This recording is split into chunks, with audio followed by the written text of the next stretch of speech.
This is the new Audi RSQ8 Performance. It has an rated engine, some exterior design tweaks, including a new font. Apparently, there's some changes inside too. And there's some new, more exciting colour schemes, if you call beige exciting. In this video, I'm going to tell you everything you need to know about this new version of the RSQ8. And I've always said the RSQ8 is a better buy than a Lamborghini Urus, but have I got that wrong? Well, to find out, I'm going to compare the new RSQ8 against a Lamborghini Urus in a series of tests. I've just upgraded my RSQ8. You must have that on a Lamborghini. Oh, it was close. I'm Matt Watson, and you're watching Car Wow. To start off this video, let's find out just how similar these two cars really are.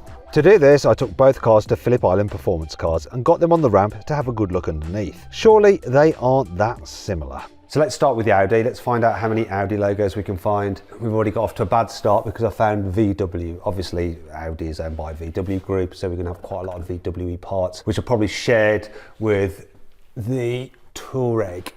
Here's my Audi parts. Audi on the bump stop. Audi on the shocks up there. We've got Audi here. I think this is the electronically controlled rear differential. Fuel tank, that just says VW. You know, I can take that on my Audi, I guess. It'd be worse to have that on a Lamborghini. And these exhaust parts here, got the Audi rings, got Audi on there as well. Audi up here on this heat shield. The control arms have VW Group, and shocks, I can't see Audi on those shocks, I can't really see up there. VW over there. That's the baseline. Okay, so the Lamborghini, at first glance, it looks identical to the RSQ8. However, there is one major difference, and it's the exhaust. I don't know if it's because the very latest RSQ8 has some extra particulate filters and resonators and so on and so forth, but the one on the Lamborghini just looks more straight through. The rest of it, though, it's pretty much exactly the same. So same VW control arms. Then the shock absorbers, they look slightly different, and I can't see an Audi logo on them. Though to be fair, I can't see a Lamborghini logo on them either. So that's slightly different, and the bump stops are slightly different, but once again, I can't see any Lamborghini logos on that at all. This does have an Audi logo for the diff, so same diff as in the Audi. The rest of this is all blowing the same, so it's just more like a straight through pipe rather than the different filters and stuff that the Audi had. And the VW fuel tank there, so moving forward. Oh look, yeah, Audi heat shield there, and then some VW stuff on the control arms. But no matter where I look, from this side, I cannot see any Lamborghini logos, definitely more Audi logos and VW Group logos. But really, it's pretty much the same, isn't it?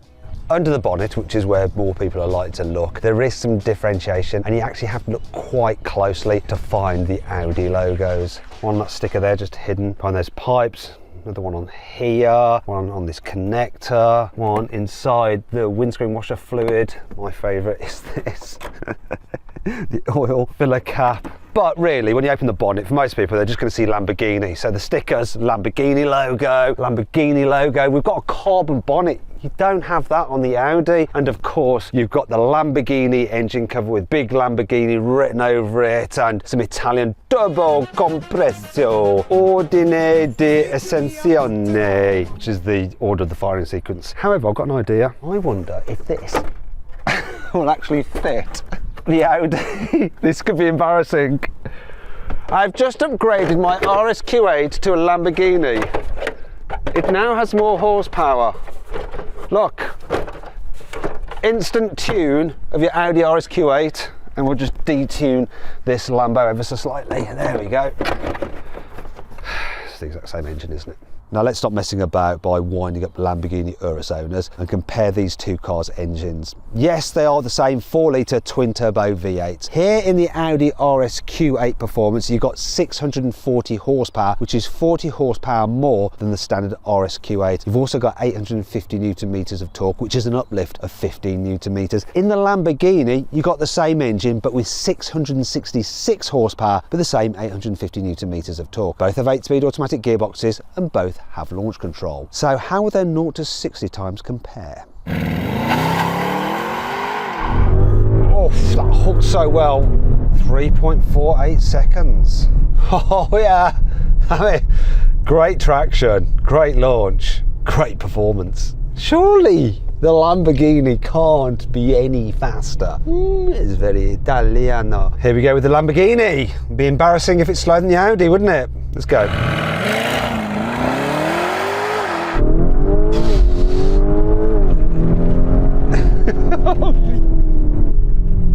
The number doesn't lie.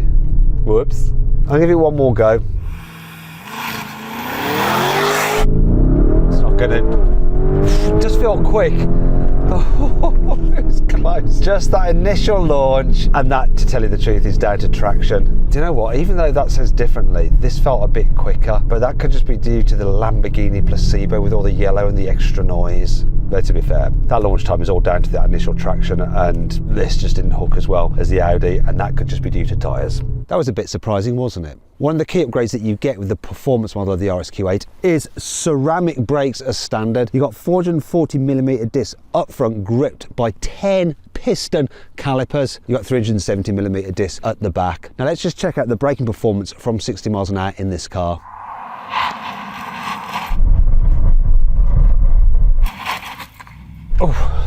Oh, that's quite good. 34 metres. The Lamborghini Urus also gets carbon ceramic brakes as standard, and they are the exact same size as those on the Audi. I'm pretty sure they're the exact same brakes, to tell you the truth. It's just got kind of yellow calipers with Lamborghini written on them rather than grey ones with Audi. Let's see if the performance is the same. I'm gonna brake now. Oh, that felt good. Oh, Lamborghini brakes for the win. That's a big difference. 30 metres, 4 metres shorter than the Audi. That just gripped. That was a bit odd, considering they should be the same brakes. Maybe it's to do with the tyres. These are Pirellis, and the Audi, it's got Continentals. Audi has updated the look of the RSQ8 with a new grille. It's now bigger than before. Then you've got larger, lower intakes as well. In some ways it's less fussy. In some ways it's not quite so good, especially because the Audi badge, they've redesigned it. It just looks a bit flattened. You've got new headlight designs, and they're all matrix LED as standard. Depending on which trim level you go for, you have different effects, and this is the carbon black edition, so you've got carbon fibre here and here. Let's move down the side. So you've got some new alloy wheel designs. These are the range topping 23s, and on the performance they are lightened wheels, so 5 kilograms lighter than the standard wheel per corner. The rest of it down the side is as before, but there are changes at the back which mimic those at the front. When you have new tail light design there, you have slightly redesigned bumpers, and this new kind of fake mesh, fake diffuser, fake shenanigans, and the new flat Audi badge there at the rear as well, and the new font that I've already told you about. It's a slight change. It's not a huge improvement. I think it's a good looking car. It's quite funny when you compare the Audi to the Lamborghini. The Audi's stocky appearance just looks a bit more substantial than the Lamborghini, which is more sporty. The front of the Lamborghini is quite pointy and angular, and I like it, but it seems to be lacking a chin. It sort of looks a little bit like a mouth breather. But other than that, it's just sleeker and sporty, the Lamborghini. It stands out more, though I do think this yellow paint does help. Which one do I prefer the look of? I think most of the time I prefer the Audi, but I'll probably end up picking the Lamborghini just because I'm from Warsaw and I like to show off. On the inside, as far as I can tell, the only difference compared to the old RSQ8 is the ability to get Alcantara here on the steering wheel and here on the gear selector. Oh, and here as well on the center console. Alcantara on the steering wheel really does help make the car feel more sporty. It feels performance. But I would like to have seen some more upgrades. You've still got the same infotainment system as before. It's okay to use, and you're going to run Apple CarPlay and Android Auto anyway. Digital driver's display, I mean, it's been around for a while now, but it's still functional and looks nice. You've got touch sensitive controls for your climate, but they are in an easy access menu that's always there, and the screen does click when you press it, so it feels like you're operating your mobile phone. I'd rather have physical buttons, but that's still okay. And I have to say, overall the quality in here is very good, but that's what it was before. I do feel that the very latest Audis feel a little less premium than this generation of cars, so maybe it's a good thing they haven't evolved it too much. It's a nice place to be, but would I rather be in a Lamborghini? Well, the answer is yes and no. Let's start with the no. So there's certain things in this car which are just silly, like the controls for the drive select modes, and there's 1, 2, 3, 4, 5, 6, 7. Most of them I don't know what they do. What's Sabbia, Terra and Neve? I think that last one's snow. Anyhow, then there's a start button. It does add some theatre, you know, it's covered like the missile launcher on a fighter jet, but it's pointless. I don't like the fact that you have to pull up to go into reverse, but if you want to go into drive, you have to use the paddle shifters. And then you've got manual and park there. That's all a bit stupid. This eco button, I mean, why even have that on a Lamborghini? Stupid, but then you've got some of the modes that you can separate out there. If you wish to use the online speech recognition service as well, please accept the license agreement. No, I won't accept it at all. This screen setup here, like with the climate down here and this screen here, it's got an Audi vibe to it. It's very similar, as is the shape of the digital driver's display and all this. Very similar, just different graphics. You've got your Lamborghini graphics. Other than that though, the design of the interior just has a little bit more kind of panache, especially with this optional two-tone colour scheme and this yellow. Yes, this yellow stands out. And the seats as well, they just seem a bit more sporty than in the Audi. It's got more theatre, it feels more expensive, but then it is more expensive. So this car with options was £225,000. Now you might be thinking that's a little bit extreme to me, but I would like to experience this Lamborghini. Well, you can actually rent it from IX Rentals. They've lent us this car and you can borrow it off them as well. For a fee, of course. Check them out. Even the rear, this Lamborghini has plenty of drama, and you might be thinking, well, that sloping roof line is going to mean that headroom is limited here in the back, but actually no, look, it's okay. People over 6 foot will be fine, and legroom and stuff. Oh, I mean, these seats are really comfortable. I could do a serious long journey in the back of this car, well, depending who's driving. Do you know what though? The rear of this RSQ8 is slightly better, so even more headroom. Legroom's about the same, but look, I've got this feature. I can slide the seats forward to give me some more boot space and still have a decent amount of knee room. Plus, you have the option of reclining the back seats a bit or having them a bit more upright, depending on your preference. So yeah, overall, this is slightly comfier. Well, it is when you're stationary. How about when you're moving? Surely this car will be the quietest and the most comfortable. Let's find out. And to do this, I used a sound meter and a vibrometer. Starting with the sound test in the Audi. It scored an average of 82.6 decibels, but was beaten narrowly by the Lamborghini, which achieved an average of 81.1 decibels. The story was the same with the comfort test. The Lambo averaged 4.2 on the vibrometer, whereas the Audi was 4.6. One of the upgrades that you get as standard with the performance model of the RSQ8 is a performance exhaust. So let's have a listen to it. Start the engine up. Give it some revs. Soft limiter, but it does sound fruity for as much as it's revving. It's going to sound better on the move though. Let's compare it to the Lamborghini. I bet there's no soft limiter on that. This car doesn't have an upgraded exhaust. This is the standard one fitted to it. So let's have a listen to this. Revs.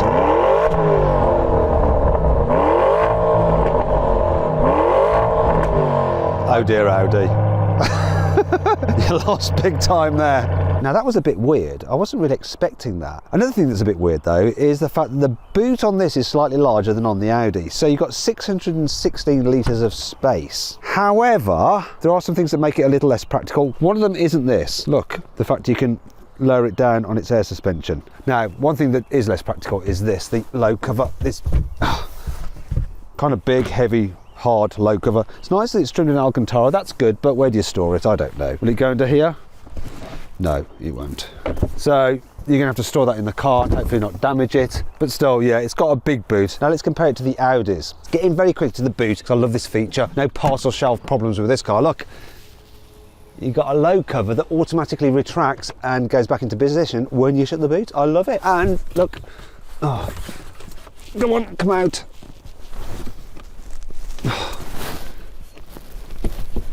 It's right, disproving my point. Audi, you're ruining this for yourself. I was going to give you a clear win, but now I've gone right off you. It helps if you're not an idiot and you open it from the right side. Okay, so look at that, much more compact. It's not going to fit, is it? It's not going to fit. Bollocks. So close, but look, it takes up less space. But, you know, these boots are just much of a muchness. And yeah, once again, look, air suspension, lower it down. Will it lower? Oh, it's going up. Of course it is.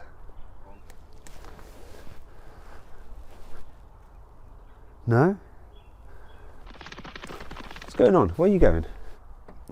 Someone's just turned the car on. Is that going to help? Yes, that helped.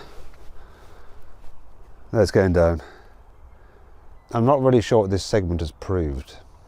Theatre is important in cars such as these, and they all have puddle lighting, and let's just compare the two of them. So on this Audi RSQ8 Performance, we have the RS Performance logo there. I'll just highlight it with this black matte. Now let's go check out the Lamborghini. Can it better that? Audi's famous for its lighting after all. Let's see what have Lamborghini got. Ooh, already I'm preferring this. Oh, that's more like it. A load of bull. The RSQ8 does that thing that all performance Audis do, and that's that they lull you into a false sense of security. You think they're just like normal everyday cars, comfy, relaxing to cruise in, and you forget that they're absolutely unhinged because they have so much power and so much traction. So you're just coasting along, minding your own business, then you think, do you know what, I want to have a little bit of a squirt, and you put your foot down, and the thing just goes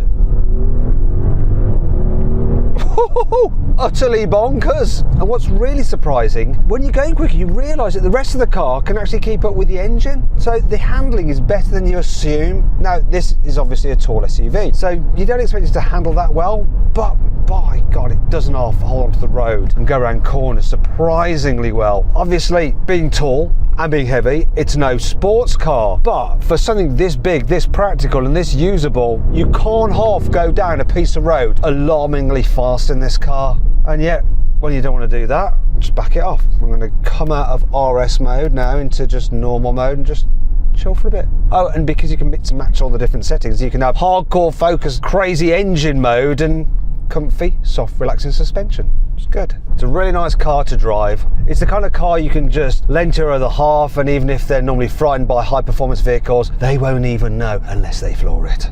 Now, I've already established that underneath the skin, this Urus is German. However, it's a German that has been raised in Italy. So unlike the RSQ8, which is kind of subdued and conservative most of the time until you provoke it, then all hell breaks loose, this is very much more flamboyant and permanently in your face. It's always shouting about its capability, no matter which of the many, many different driving modes you have it in. It's just more provocative, it's louder. There's a lot more gesticulation going on with this car. And do you know what? I think for the most part, my life would be better owning the Audi RSQ8. So this is just a little bit more jiggly, a little bit more tiresome, a little bit more, oh God, yeah, all right, yeah, I get the point. But when it comes to choosing which one to drive and which one to take home, I'd probably pick this, because it just seems a little bit more exciting to be with. And, you know, sure enough, when you get it into like Corsa mode, it feels even madder than the Audi in RS mode. Just that little bit more sporty. There's more noise. I mean, I think some of that is fake for the speakers. There's a slightly firmer setup. There's more exhaust noise, and the throttle response just seems a little bit harder as well. There is just something slightly more exciting about driving this Urus than the Audi. Though overall, I think the Audi might be the better package. But, I mean, look at the interior. Just like the exterior and the finesse of the driving dynamics, it's just more memorable, this Audi. Sorry, Lamborghini. Sorry, Audi Lamborghini. Thing is though, while I'd rather have the Lamborghini, that doesn't take into account the price. You see, this RSQ8 starts from £138,000 for this particular model, with options as fitted here, £150,000. That Lamborghini, it starts from around £190,000, and with options it's £225,000. So, do you know what? You can keep your flamboyance and your slightly more edgy looks. I'd have this and save myself a ton of money. Or at least I think I'd be saving myself a ton of money. But that might not be the case. The purchase cost isn't the whole story. Could paying more money from the outset actually save you money in the long run? I spoke to Ben at Phil Island Performance Cars to find out. All right, Ben, imagine, right, I bought both these cars and they're both 2024s, though they are different plates. So just pretend that they're both 73 plates. I've had the cars under a year. I've done 5,000 miles in each of them. Now, the actual list price for that Audi RSQ8 with options, £150,000. So today, based on what I've just told you, what do you think I could sell that for?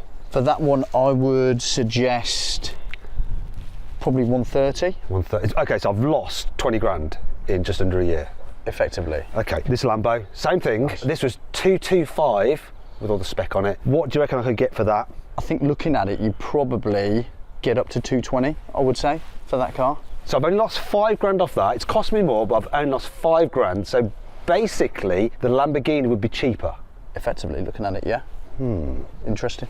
Okay, I've got one last question for you though. If I was going to chop one of these cars and you're going to sell it for me, which would you think would be the easiest for you to shift? You've got a week to do it. I need the cash now. I mean, we sell these sort of cars, so... Lamborghini all day, okay. I know someone else who might say that. Good one, Matt. So then, at the end of the day, while the Lamborghini Urus may be the most expensive, actually, in the real world, when you come to sell it on, you will lose a lot less money on it than the Audi RSQ8, and it'll be easier to sell. So it'll actually cost you less to own overall, so long as you have the ability to fund the actual outright purchase price in the first place. You know, works out a bit of a bargain really, almost free motoring if there is such a thing. And when you consider that it is the more desirable and slightly better car overall, then it becomes a no-brainer. Lambo all day, every day.